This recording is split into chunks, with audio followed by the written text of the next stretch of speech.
YouTube Originals is hoping to become the latest streaming service to break into the Emmy race with their new sci-fi series Impulse, based on Doug Liman's film Jumper. I'm Zach Laws of Gold Derby, and joining me now is Lauren LeFranc, executive producer and showrunner of this new series. Lauren, tell us a bit about why you and Doug Liman and everyone else involved wanted to adapt this film, which is also based on a book series, I should say. Why you wanted to adapt it for television. Well, actually, it all started with Doug, where he met with Suzanne Daniels, the head of YouTube, before I came on, and sat with her and had lunch and said, look, there's this movie, Jumper, that I made, and it's the only movie that I've never been really happy with, and I think I can do better. And I always wanted it to be a coming-of-age story, and it became something different from the studio. And so she's like, okay, great, let's make it. I came on after the pilot. I came on asking to reshoot a couple things in the pilot itself, but I came on after because I have written a couple coming of age dramas, and they felt like I was right for the role. We'll talk a little bit about first of all, this is a science fiction show. It's all about teleportation and all of this, but it also, like you said, it's a coming of age story. It's about a teenage girl figuring out her way in the world. Can you talk a bit about bringing that element into it and how that affected, all of the science fiction stuff? Yeah, I mean, for me, I've worked on a lot of genre shows, and I didn't want this to feel like other things I'd worked on. I was much more interested, and still am, in telling grounded character drama stories. So that's what we do. We're 90% a grounded character drama, probably 10% genre. In my mind, the thing that's most important is that you emotionally connect with our characters and what they are experiencing, and then the genre elements can be flair for that. But everything, for instance, for our main character's name, her name is Henrietta Coles. Everything she does, her teleportation powers, are all based on her emotion and what she's going through. It's a fight or flight mechanism for her.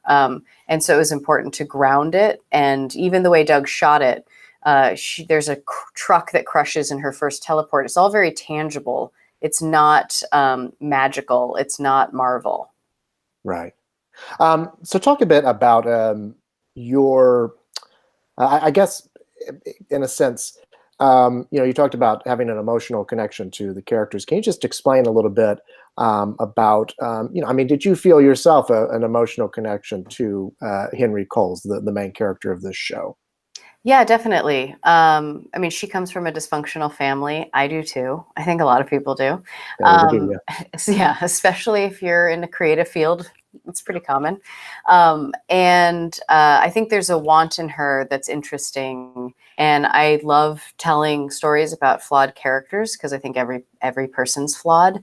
And for me, coming of age stories are about not just teenagers, but the adults in the show as well, because I think we're all coming of age, no matter how old we are. We're all still trying to figure ourselves out. So I definitely connected with Henry, and I connected with Maddie Hassan, who plays her. She's so excellent, and she's so organic and honest in her performance that I immediately am drawn to her. And truthfully, just fangirling, like I just wanted to write for her, because there's nothing better for a writer than to see an actor who's so talented that you can actually feel like you can help elevate and you get to engage with creatively.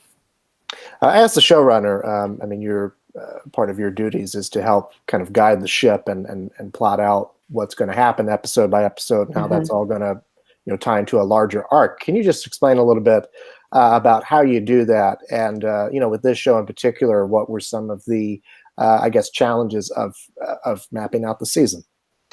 Our show is very complicated, and we expanded in season 1 our characters by a lot.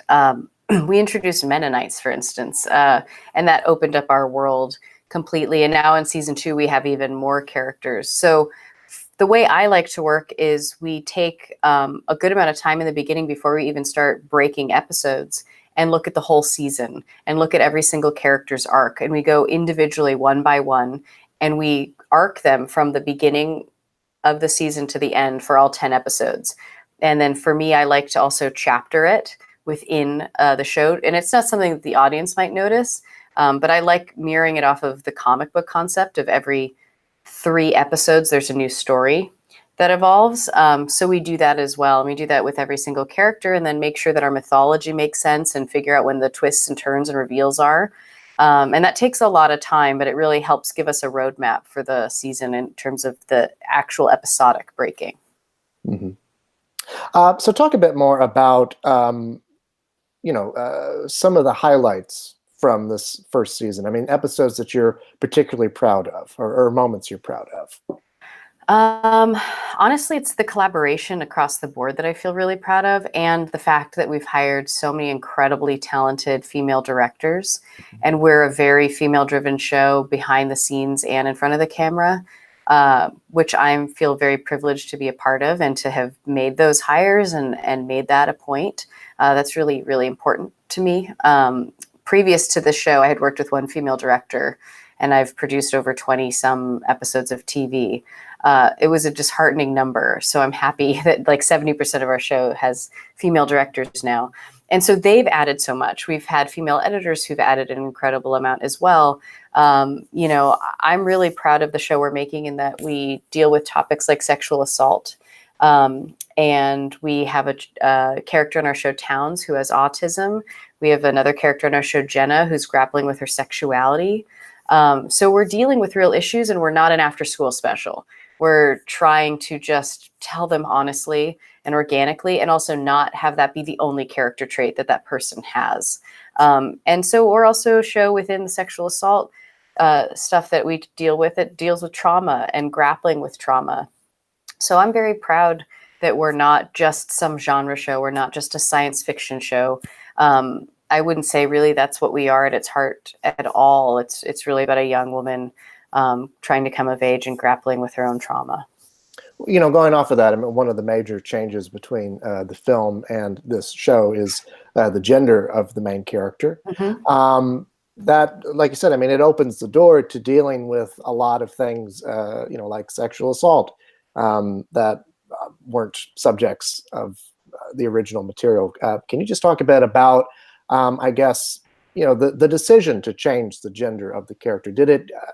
Where did that come from? Well, I think it was a bit of a fresh start as a concept, just to not do the thing that you've seen before. I mean, there's so many shows, and there's so many shows now that are changing this model, but a lot of shows have male leads. There's nothing wrong with that, but you've seen a lot of that.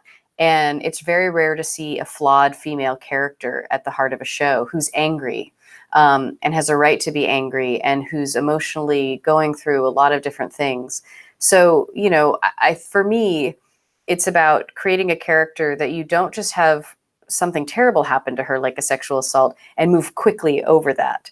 You have to deal with it. And so our whole season 1 is dealing largely with that, and her processing of it, and her, we linked her teleportation powers to her assault. So she can't, as she's grappling through her assault, she's also grappling with these newfound powers she has. They're linked and they're not separated. And so she can't figure out one without the other. And so it's just about, I think from my perspective, making sure that we don't fall into those traps and tropes that you've seen time and again, where a young woman's assaulted and it's to elevate a male character's storyline, or she just is fine and she moves on, and you just don't deal with it or dramatize it. And I mean, going off of that, having that kind of occurrence in, what is ostensibly a genre action show. I mean, how difficult is it to, on the one hand, deal with that in a very nuanced and realistic way, while also having these science fiction action elements in your show as well? Well, to me, I grew up as a comic book nerd, and my favorite genre pieces of material, whether it was a comic book or film or TV show, it's always saying something. I think that's what makes genre and science fiction so amazing, and why it connects to so many people, because it's about always so much more than just the pizzazz of a superpower or something like that. I think the best ones, like X-Men, for instance, it's about a bunch of minorities who feel less than in their community, and they feel ostracized even though they're special. Rogue is someone who, she experiences her power for the first time and kills a boy by kissing him, and she can't touch anybody. So they're always saying something more. And so I think that's what we've led with as well, that, at the heart, it's about who are these people and how do we have you connect with them and understand their journey so that when you throw them into some sort of heightened world, it still feels like you yourself could experience it. Not to go so elevated where, we're doing anything too over the top, but to keep it grounded in our world is really important to me. You mentioned the fact that, there aren't that many leading roles for women on television or in films for that matter. I mean, it's even rarer to have, an action show that is headlined by a woman. I mean, obviously, you've got Ripley from Alien and Wonder Woman, Captain Marvel, on and on down the line, but it's usually women are the people who are being rescued by men in these shows. Can you just talk a bit about the importance of that? Yeah, I mean, there's that damsel in distress conundrum, right? Or like I was saying before, a woman is hurt or injured or maimed in some way to have you experience the pain of a male character and their plight. So they're used more as an object in that way, which honestly is just such a bummer. It's women, just like men, are very complicated. And I think the more shows we have about women, the more you'll see that it doesn't just have to be about a strong woman either, quote unquote strong, that it's just more about complicated. Because we have so many women on our show, female characters on our show, you get to explore different avenues within them. Not one person's the same, and they're all very different and come from different walks of life.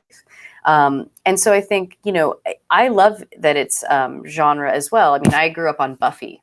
Mm-hmm. That's why I wanted to write TV, was because of Buffy. Because for me, before, again, reading comic books, predominantly the comic books I read had male characters at the center, or the women did not look like women I knew as they were drawn.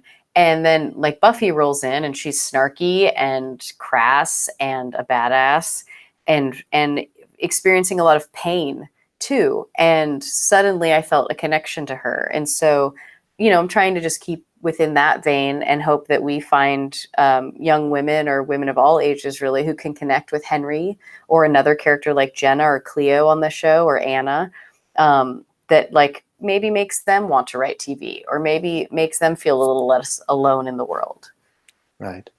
I wanted to ask you something about just the practical nature of producing this show, because I mean, it is so huge and ambitious. Right. I mean, when you guys in the writers' room come up with this stuff, how do you get it onto the screen? Yeah, that's a good question. Well, we have an amazing line producer, Patty Long. And season 1, we had a line producer named Kim Todd, who is also lovely. And they really help us make sure that we can construct the stuff and still be financially feasible. Mersey Almas is our producing director this season. She's an amazing director, and she's directed so many things. She has that creative mentality to say, hey, you have this idea. What about this? This could be better, or, trying to build on it. But every single person behind the camera and in front of it, but behind the camera for the people who really are helping us make it, they all want it to be great. So no one's saying, don't do that, make the worst version of this. They all are trying to make it something that feels like a feature. And so far, I think they've been really successful. We shoot in Toronto. We have an amazing Toronto crew. I mean, across the board, truly, anything that we write on the page, they make it look better. They make it feel better. We have incredible DPs who make the show look beautiful and expensive. It's really a big team. I mean, to make any show, it's 200 plus people working together. So the writers are the beginning of that, but we certainly are not the end of that. And you're currently working on the second season, right? How far along in production are you? We're halfway through production on the second season. Yeah. I'm sure you don't want to spoil anything, but I mean, can you just give us not necessarily a little taste of what we can expect, or just an update on how things are going? Yeah, it's crazier than last season. We do have more action, but it's all built on our character's emotional state still. So that's always been very important to me. I'm trying to figure out what to say that doesn't involve a spoiler, except that we're bringing back characters that I think people have grown to love in season 1 and exploring them even further. And it's going really well. We really have the best cast and crew. I am sure most every writer says that, but I really do mean that wholeheartedly. We are a cold show. We shoot in the winter, and they make it so easy and a pleasure to be there, even though you're very, very cold, which you really are. Right. Well, we're certainly looking forward to seeing what you have in store for season 2. Lauren, thank you so much for your time, and congratulations on your work. Great. Thank you so much. You're welcome. And thanks so much to all of you at home for watching. Make sure you hit the subscribe button below, and make sure you visit us at goldderby.com for all the latest award show news and to make your own predictions. Thank you so much.